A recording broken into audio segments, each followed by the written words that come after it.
Right now, South Fulton's shakeup of its police department continues. Find out who's now on their way out, and we'll examine what to expect from a planned audit of the force. Also, artificial intelligence becoming more than artificial for our nation's teenagers. Found out why many are opting for AI rather than actual human interaction.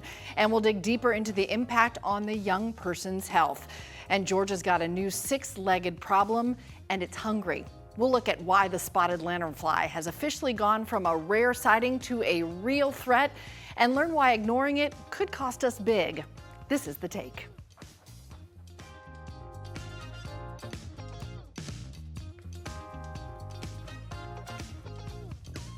Hello and welcome. I'm Cheryl Preheim, filling in for my friend Chesed McNeil, and this is The Take. We go beyond the headlines.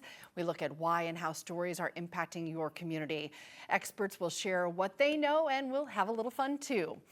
All right, so do you love where you live? Is it a great place to work? A new survey by CNBC breaks down all 50 U.S. states and looks for the best places for business and quality of life.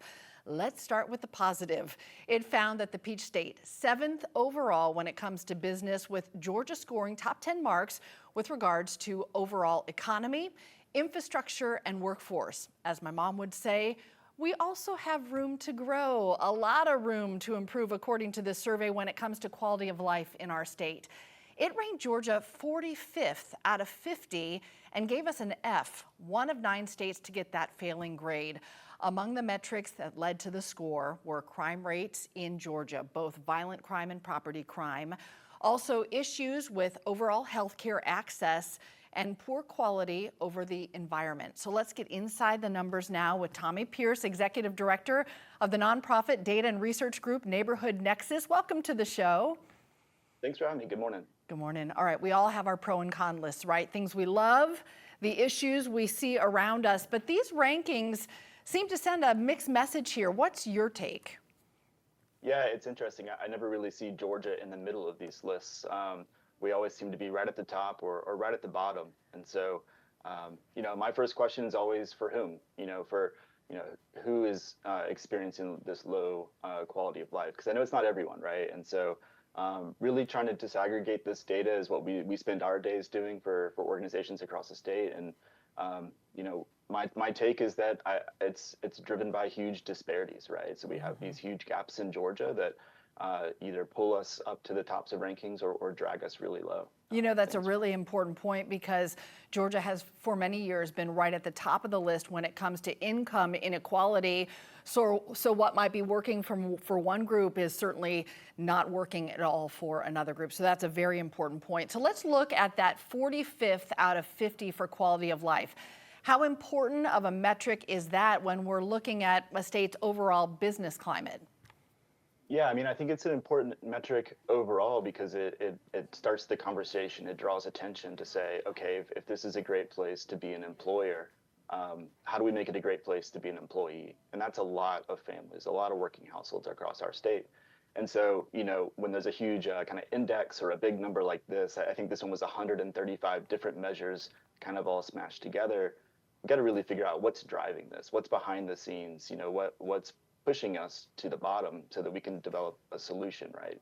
You can't just solve quality of life by itself. You've got to understand what's driving behind the numbers. Sure, because if a business comes in and it's good for them in terms of maybe finding affordable land and there's good incentives for the business, but an employee can't get good health insurance or have access to health care, that is a tough balance to kind of work out. So in your opinion, where does Georgia seem maybe most stuck when it comes to that livability measure, despite all that business growth that we hear so much about? Yeah, there's a couple things that come to mind. Last summer, since we're in the middle of summer, right, I've got a 5 and a 7-year-old, and summer's all fun and games until you've got to figure out what to do with your kids while working. And yes, it's true. Last summer with Atlanta Civic Circle, and we found that about 75% of workers of the 400 or it might have been 600 folks we interviewed said that they're working fewer hours per week to handle childcare, and they couldn't find the right affordable services or programs for their kids during the summer. Well, that's going to impact productivity for employers, and maybe the solution lies on that end, right? Another thing I think about is how Metro Atlanta just moved into last place on economic mobility, right? Your ability to, if you're starting off in a low income family, your ability to get to high income by the time that you're an adult, Metro Atlanta is dead last among all metro areas. And that's driven by things like access to basic needs. We're consistently bottom 5 on access to mental health coverage, affordable child care. Preschool right now costs as much as college tuition. Wow. There's a shortage in affordable, quality rated programs for kids across Metro Atlanta. But then you look at, opportunities for quality education, workforce development, but especially wealth building. How do we create wealth for our kids? And these upward opportunities for our youth is a huge problem, and it's not getting better right now. How do you build wealth when everything you're making is going to all of the places you just named? Not to mention, we see the cost of rent and the cost of real estate climbing astronomically, particularly in the last decade, and affordable housing has been an ongoing conversation we hear city leaders trying to address, but it's really a massive bucket that they're kind of trying to fill drop by drop. What data should local leaders, do you feel, be tracking maybe more closely if they want to measure and then improve Georgia's livability in a meaningful way for people?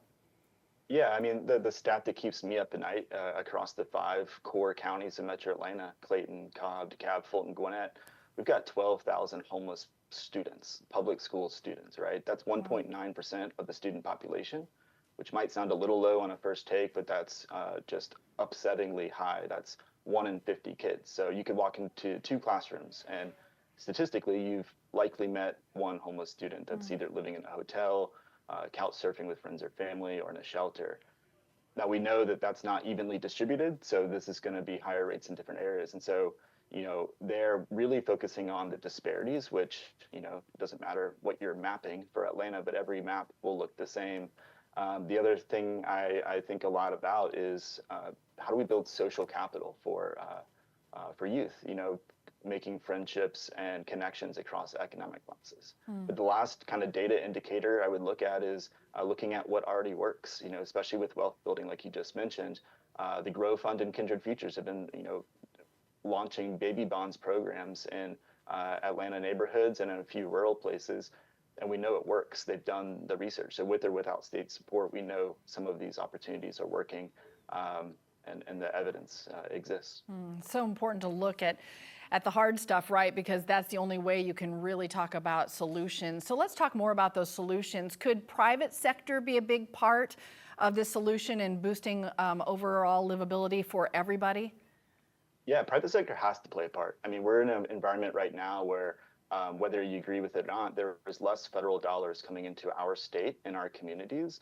And, traditional philanthropy, even if they wanted to, they cannot make up the difference, right? And so looking to corporate sponsors and employers, whether it's for policy advocacy, direct investment, or even using their platforms to promote solutions, we have to have the business community bought into this. And I know the Metro Chambers talk about economic mobility all the time. So I think it's happening.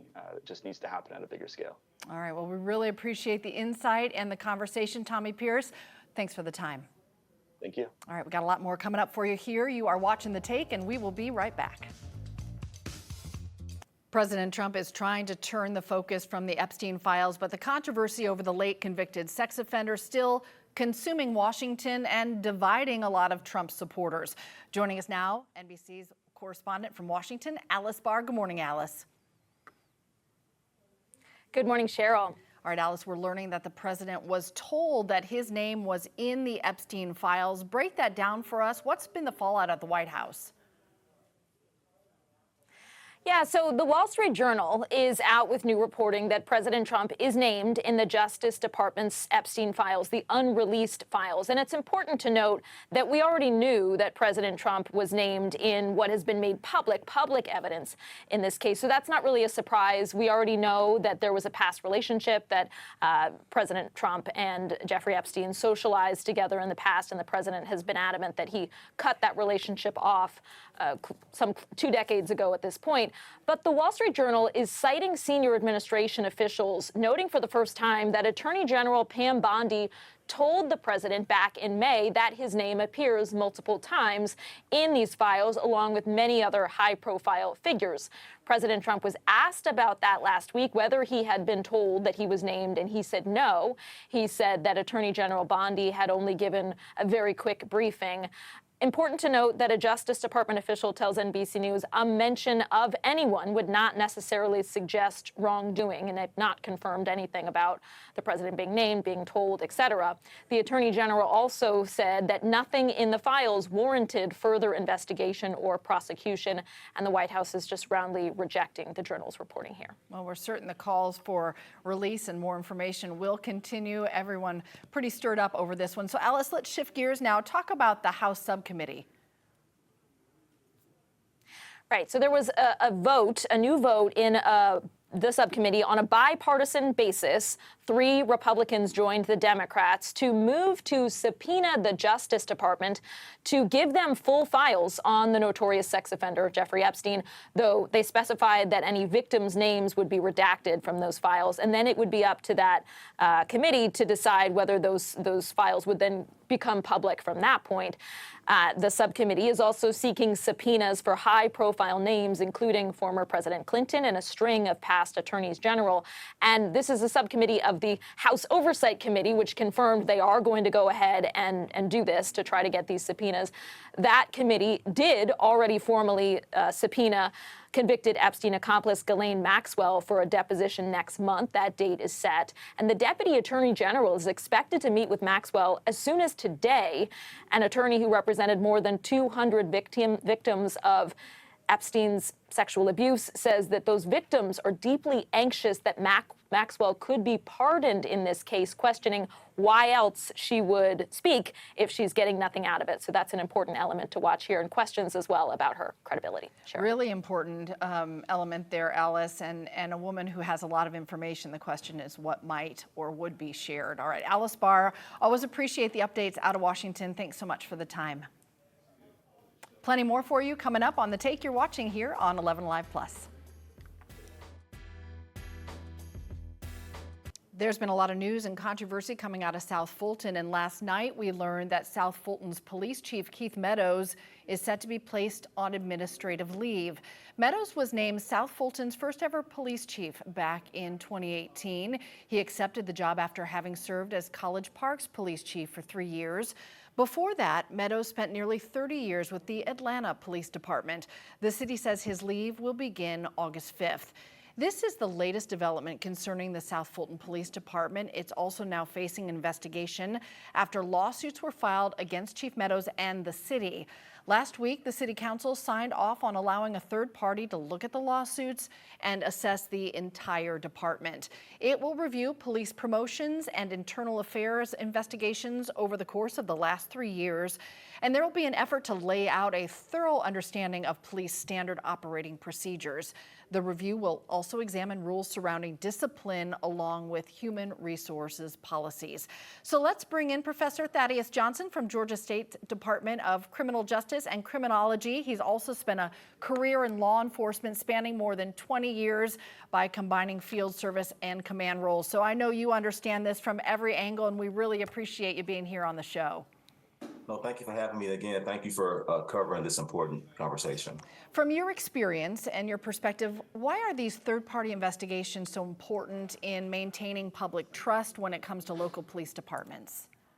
Yes, I think that's a really good question. And I think, we often talk about the impact of policing when it comes to disparities and inequities on our citizens. But very, very rarely do we talk about the impact of police organizations and cities perhaps being unfairly treating our officers. And so, it's not only about rebuilding trust among your citizens and trusting in the police, right, being transparent, but it's also important for the police to trust each other, for officers to trust their leadership. Oftentimes when we look at, there's not a lot of research on it, but oftentimes we'll look at research on promotion processes and disciplinary processes. And oftentimes in big cities like Chicago, and data out of New York shows that there are often racial disparities when it comes to promotion opportunities, or the number of times you've been promoted or how long it takes to get promoted. And even when you talk about discipline, we've also seen where some officers, men, women, or officers of color are punished more harshly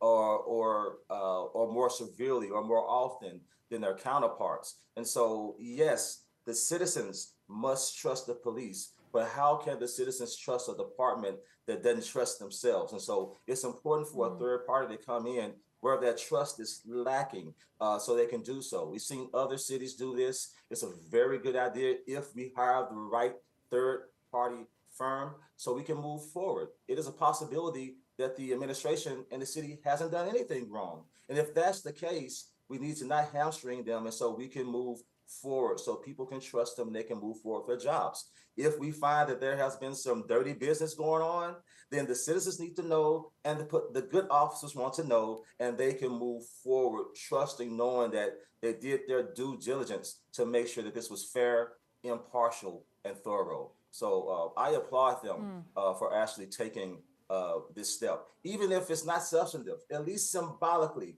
it shows your citizens that you're willing to do what it takes to make sure that you would build that trust. You mentioned the bigger cities. I'm curious, do the dynamics change when we're talking about a smaller city like South Fulton? Yeah, absolutely. And, that's one thing that we've been studying as well. Like, particularly, since the pandemic hit during that period, we saw domestic migration where a lot of people left out of the big cities and went into the small cities. So oftentimes the cities may be bringing in these expectations. Oftentimes the cities can actually grow faster than the public safety infrastructure has. So oftentimes in smaller cities, you see the same issues. There's often the same problems. But the issue is that perhaps maybe there's less oversight. Perhaps you have more relationships where people know each other, have come up through the ranks together, whether in the department or around in the area. And so when you have smaller cities, you can have more familiarity. And now that doesn't necessarily mean that things will be held under the rug. There's a statement that says familiarity breeds contentment. And so we're not really sure, how different, policing is policing where you go, but the oversight. Do you have a civilian review board? Are you dealing with union issues and labor issues like we're talking about right here? So yeah, all of those issues are pretty much the same, but how their faces may show themselves can be a little bit different. But it's actually why I'm so excited about this third party, because in particular in a case like this, a city like South Fulton that is growing rapidly, you want to make sure that you get this settled up front so you all can move forward and this doesn't linger over your head for years to come. For sure. We're almost out of time, but quickly I want to ask you what's the most important thing in your mind to make sure that something like this review leads to actual change, and should the public be made aware of the findings? No, absolutely. The public should absolutely be made aware of the findings. The public should absolutely be made aware of the call and the requirements and the recommendations given for the particular firm, giving the public an opportunity to voice their opinion so they are a part of this. They need to publish the scope, the methodology, the timelines online. And I would even suggest to stand up a community advisory panel to actually receive periodic briefings. So it's not the entire public. You have a panel of representatives who can relay that message. So the public has to be involved for this to work. This cannot happen behind closed doors. We have to do it and do it expeditiously and be transparent while we do it. All right, Professor Johnson, I've learned a lot from you. We're going to call you again, so just make sure, pick up our calls because your perspective is really helpful. Thanks for the time. Thank you so much for having me. All right, have a good one. Plenty more coming up for you on The Take. You're watching 11Alive Plus. My heart sinks a little bit every time I think about this story. There's still so much shock over this past weekend's death of actor Malcolm-Jamal Warner. He was vacationing in Costa Rica when he drowned, and his family has expressed deep grief, but also gratitude for an outpouring of support. Warner's journey made its way here to Atlanta, where he lived for a good while. He became an important and loved presence in our city. He starred in the hospital TV drama The Resident, a show based on an Atlanta hospital and filmed here in the A. And he performed jazz and spoken word many, many times across the metro. Here to dive into that part of Warner's life story is AJC Entertainment reporter Rodney Ho. Rodney, I love following your work, and it's really good to see you again. Thanks for being on the show. Yeah, it's been a minute. I'm so sorry it's under these I circumstances. know. You know, I was thinking back, Rodney, there's so much nostalgia because Thursday night at my house, everything stopped because it was Cosby Show night and nobody was going to miss it. So many of us had that first connection through his role of Theo Huxtable. Would you talk more about the Malcolm-Jamal Warner that Atlanta really came to know in more recent years? Yeah, I first met him about 20 years ago. There's a woman named Joyce Littell who's a longtime nighttime host at B103, and she every year she did a big event called Passion and Poetry, which blended both, mostly poetry and music. And she had met Jamal Warner in New York, and they became friends. And she invited him to come down, and he participated. He loved it so much. Every year he'd come back and host the event. So I got to meet him a couple times. I got to see him live, and extraordinary musician, extraordinary poet. And you realize that you see people as an actor, you see their characters, and you realize, oh, they have a lot more layers, and he's got a lot of layers. Yeah, I'm like, you're among the lucky ones who got to see him in that element. You know, he would describe himself as actor and poet. They would be right on that same line together. Can you tell us more about what that was like, that connection, as he put himself out there for all to see? I don't know. I think he just brought his humanity. I mean, he grew up like under the spotlight in the 80s in a very sensitive time. You're an adolescent, and he somehow, we always hear the stories about, kid actors who don't grow up and become a mess. And, like Ron Howard and a lot of actors, he adjusted to life after Cosby.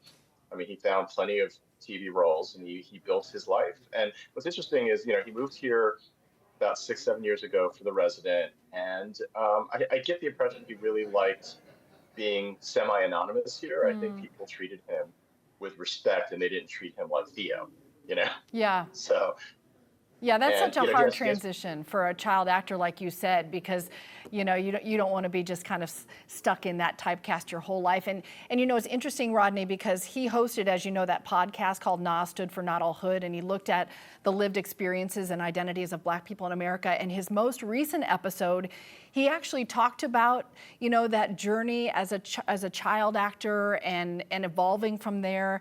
And he really talked about being grateful for the direction his life took. And he used the phrase gratitude begets gratitude. And now that really is such maybe a cornerstone of his legacy moving forward, do you think? absolutely. I think he really understood who he was, grew comfortably into who he is. He was at that point, and it's just such a shame. I feel for his family. And what's interesting is he's very, very private about his family. For somebody who's so public, he has never released the name of his wife or his daughter's name. So if you could probably Google and look around, but they're probably going to have a very private ceremony. This won't be a big, there won't be some massive public funeral service. I think his family will mourn privately, and unfortunately for the rest of us, we'll all have to grieve in our own ways. Yeah, but respect their privacy, and I just can't stop thinking, especially about his wife, his daughter, and everyone who knew him in that intimate way. And maybe on our behalf, we say thank you to them for sharing a small piece of him with the rest of the world. And Rodney, we really appreciate your time as well. Thank you, Cheryl. All right, take care. You're watching The Take, and we'll be right back. As AI chatbots become integrated into teenagers' daily lives, experts are raising concerns about their emotional and social impact. New research reported yesterday by the Associated Press shows that nearly 3/4 of all U.S. teens have used an AI companion app at least once. And that's slightly more than half of the teens using them regularly. This research also shows that 1 in 3 parents admit to being concerned that their teens too emotionally dependent on an AI chatbot. So let's talk more about this with David Schweidel, professor of marketing at Emory University with expertise in AI and social media. Welcome to the show.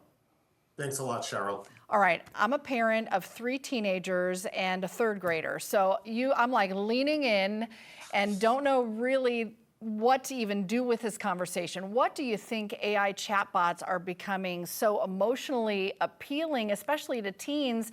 I mean, saying we'd rather have that than real human interaction. I mean, you hit the nail on the head, Cheryl. And this is, I've got 2 young kids at home. This gives me shades of social media all over again in terms of the lack of guardrails that exist and the need for parents really to be the ones overseeing this to the extent possible. But, as you said, and as the report had found, when people are saying, I'd rather talk to an AI than another human being, that's a little bit troubling. Yeah, and then my first question I want to scream is why? Why? Is it because you can control the reaction? You can get the response you're looking for? It removes conflict. There's no conflict. There's the perception that there's no judgment when you're talking to these bots. I mean, think about talking to a friend of yours. You might be on the same page most of the time, but you're not going to have the identical point of view.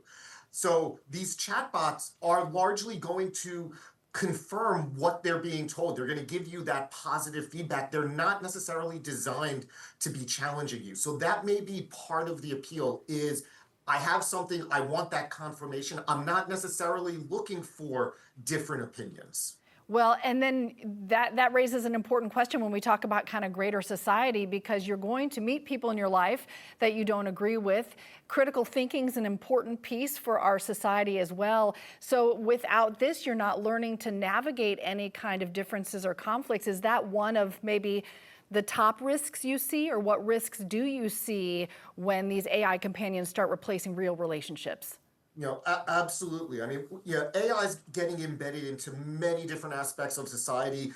From a higher education standpoint, we're seeing students jump on using this technology. But one of the studies that's come out has said the more that you use AI, it lowers or there's a correlation with reduced critical thinking. And so that's one of the big concerns is the more we rely on these technologies, we're not developing those critical thinking skills. We're becoming a little bit too reliant on this technology when it comes to work. And now, as you're seeing, when it comes to kind of, quote, social interactions with other people. And this has been a concern kind of going back to the pandemic that children that were kind of affected by the pandemic in their elementary school years, their social development was delayed. Now we're seeing kind of the adoption of these AI companions. That's also going to further delay their ability in terms of developing those social skills and that resilience. Interesting. So AI is significant. It's important. It's not going anywhere. It's going to expand. So the question isn't whether it's going to stick around or not. The question is, how do we best navigate it? So from a parent's perspective, how do we guide kids to understand what's real versus what's programmed, and the best way to utilize this technology but not let it be a takeaway? First and foremost, parents have to know about the technology. So I would encourage parents to dabble with it just to kind of be familiar with what these tools are. Like, what is character AI? That's one of the big players in this space. So go on there, create the account so that you understand what's out there. And so that way you can have that conversation saying, hey, you want to talk to a historical figure or you want to explore career options. Those are legitimate use cases of this technology. Sure. You want to have a virtual companion, a romantic partner. Maybe we need to take a beat and have a conversation about why you're feeling the need to go in that direction. I'd also kind of encourage parents to look at some of the cases that have come up already, because there's one case where a chatbot encouraged a child to commit suicide. And so, again, understanding what the risks are and having the conversations with your kids rather than just assuming that everything's going to be okay if they go out there and use available technology. Really important conversations, David. Thanks so much for that perspective. Appreciate that. Thanks a lot. All right, let's take you outside now. DeKalb County, over DeKalb County. What a beautiful day outside, a pretty view from the inside out, but we are going to heat back up. We're heading into the weekend in the 90s, but enjoy it now because the start of next week brings temperatures close to triple digits, lots of humidity and chances for afternoon thunderstorms today, which can lead to flooding. So is there an end to the pattern of this weather that we're seeing out there? Let's ask Sid King, meteorologist with the National Weather Service in Peachtree City. Welcome to the show. Hey, good morning. Thank you for having me. All right, let's start with that. We're talking about triple digits next week, the potential for flooding. We're seeing things happen all over the country. When might we see a break from the heat, or is this a pattern you see we're locked into for a while? Today is actually looking like it's going to be the coolest day, or quote unquote coolest day, that we have left for the next several days. We're going to be locked into this pattern with a ridge of high pressure in the upper atmosphere, which is going to keep us in a continually heating pattern in the weekend and into the early parts of next week. Is this a kind of setup where we could start seeing some air quality alerts or even drought concerns if the rain stays too scattered? We just sort of see these quick bursts in the afternoon that just hit a couple of places. Yes. So what's going to happen with this pattern overhead is it is going to somewhat reduce our rain chances. As we get further out in time, potentially early next week, we could start seeing some air quality alerts if we get several days in a row where we don't have precipitation. However, not anticipating any drought concerns developing at this time. We're still above average for the year as far as precipitation amounts are concerned. So it's going to be a while before we would see those type of conditions developing. All right, let's take a turn out of the tropics. You're tracking a little system in the northern Gulf. Can you let us know what's up with that? Yes, there is a weak little disturbance in the northern Gulf that's going to lead to some increasing moisture today, and that's going to lead to a little bit higher than normal thunderstorm chances, which could lead to some frequent lightning and heavy rain, but we're not expecting any real tropical impacts into our area. It's interesting, we've seen those three named storms, right? Was it Andrea, Barry, Chantal? None of those reached hurricane strength. Is that normal for this time of season? Yeah, this normal for this time of the season. We're still well before the peak of the season. A lot of times in June and July, you may see some storms that are a bit weaker than hurricane strength and don't quite get to that point. And then sometimes it might be August or September before you see some of them start to reach hurricane strength. All right, so things to come, perhaps. All right, Sid King, always appreciate the time. Have a good one. Thank you so much. Have a good one as well. All right. Don't go anywhere. We have a lot more for you coming up on The Take. We're watching 11Alive Plus. Welcome back. As we've been talking about this week, the housing market for Metro Atlanta, as well as the nation, is hitting a rough patch. CNN's Maribel Aber joins us now from the NASDAQ market site in New York. Glad you're with us. Good to see you. Good morning, Cheryl. All right, home prices went up. Buyers kind of tapped out. What's behind this latest housing hiccup? Okay, Cheryl, yet another sign that the housing market continues to be stalled. Home sales fell in June as prices and mortgage rates remain high. Sales of previously owned homes dropped 2.7% from May. That's according to the National Association of Realtors. And the median price of a home sold was $435,300. That was a record high for June. And it was also the 24th consecutive month of annual price increases. Those high home prices, along with mortgage rates above 6.7%, have really battered the housing market over the last few months. Cheryl, high prices and high rates are still freezing out first-time buyers, even with demand ready to go. Yeah, starter home at $435 as an average. It's like makes you shake your head. So let's talk about Meta a little bit. Sounds like Meta making some moves to protect teens when they're going on Instagram. Well, Meta is updating its safety features for teens. The parent of Instagram and Facebook said the changes include enhanced direct messaging, protections to prevent what it calls exploitative content. Teens will be able to see more information about who they're chatting with and receive safety tips to help spot potential scammers. And teens will also be able to block and report accounts in just a single action. Meta also said it had removed more than 600,000 accounts that were linked to predatory behavior on Instagram and Facebook. You know, Cheryl, we didn't grow up with social media. Today's teens and kids are really facing pressures we never had to navigate online or in real time. Yeah, and those are big numbers in terms of the predatory behavior. So it's not just influence, it's predatory. All right, so bite-sized, back, and boosting Big Mac's little cousin. Let's talk about the return here of McDonald's snack wrap. Oh, Cheryl, McDonald's snack wraps are off to a fast start during the first 3 days of the launch of the wraps. McDonald's locations saw traffic jump by double digits compared to this year's daily average. That's according to data from analytics firm Placer AI. And research from Evercore ISI estimates McDonald's U.S. same-store sales have climbed 7% this quarter. Now, McDonald's brought back the popular snack wraps July 10th, 9 years after they were taken off the menu. Cheryl, turns out people didn't just miss the wraps. They rushed back for them. Now, I have not had the pleasure. Have you? Not yet, but I'll tell you what, if they bring back the dollar drink, I'm there so fast you'll just see my taillights in the distance. You're on. That'd be the perfect 1-2 punch. Always appreciate the time. Good to see you. Great to see you. All right, don't go anywhere. We have a lot more coming up for you here on The Take. They are very small at birth, grow to be around the size of a quarter, and may be pretty. But the spotted lanternfly is also dangerous, and it is on the march right now here in Georgia. Here to tell us why we should be on guard, Rebecca Wallace from UGA's College of Agricultural and Environmental Sciences. Good to see you. Hi, how are you? I'm doing great. This is interesting. A lot of people may not know much about this, so I'm glad we're going to talk more about the lanternfly. What's the biggest red flag right now that suggests that this spotted lanternfly is becoming maybe more than a nuisance in Georgia? So as we've seen in some other states, it is a pest of certain economic crops, and generally speaking, people don't like to find them, in their gardens and ornamental areas as well.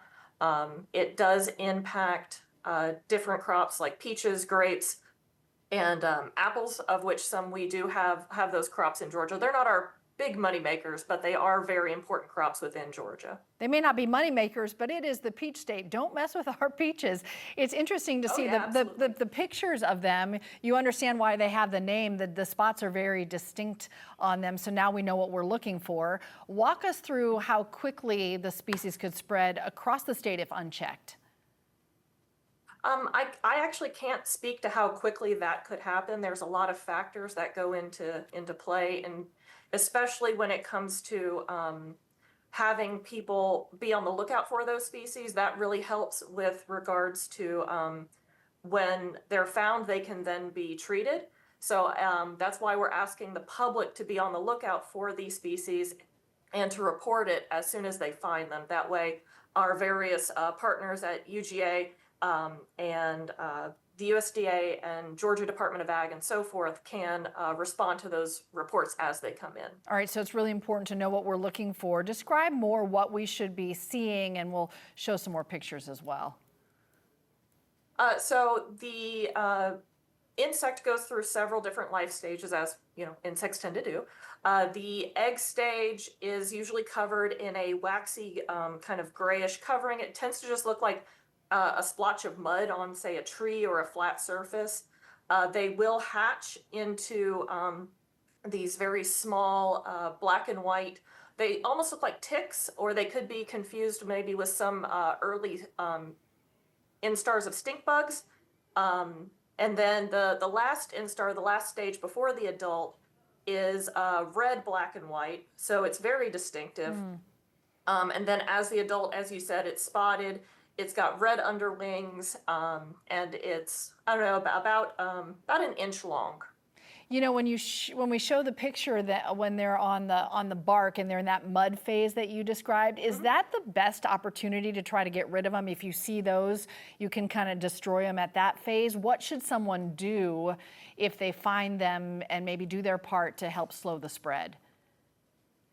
It is important to be sure that that's what you're identifying. So when spotted lanternfly was first discovered in the U.S., in Pennsylvania at first, different programs were putting out these different life stage lookalikes, including this one by Virginia Tech that I just showed. For that way you can target spotted lanternfly and maybe not some of our native insects species that can be lookalikes at various stages.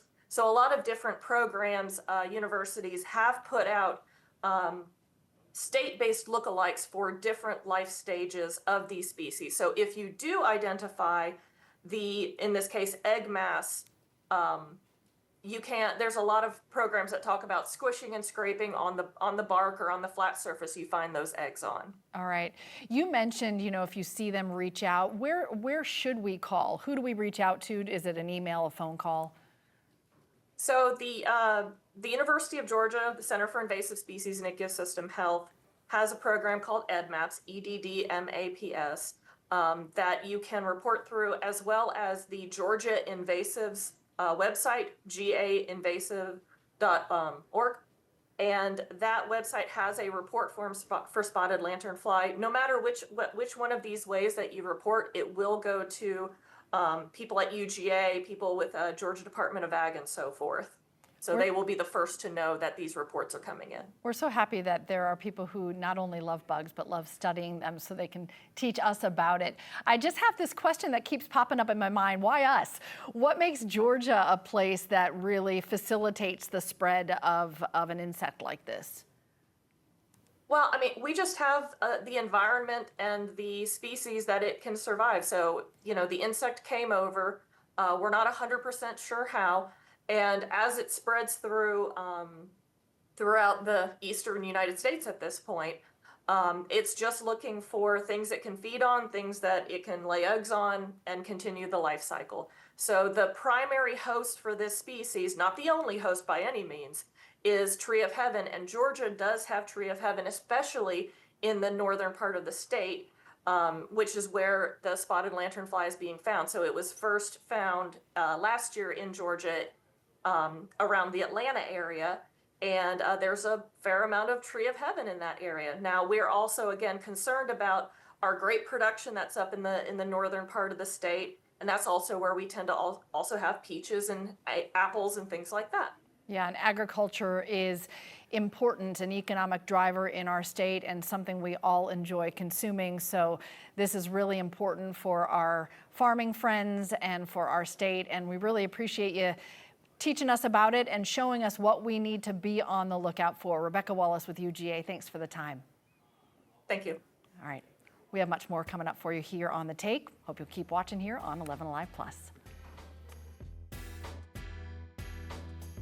Let's take a look out the window here from our Decatur cam. A gorgeous start to the day, cooler day, relatively speaking, a high of 90.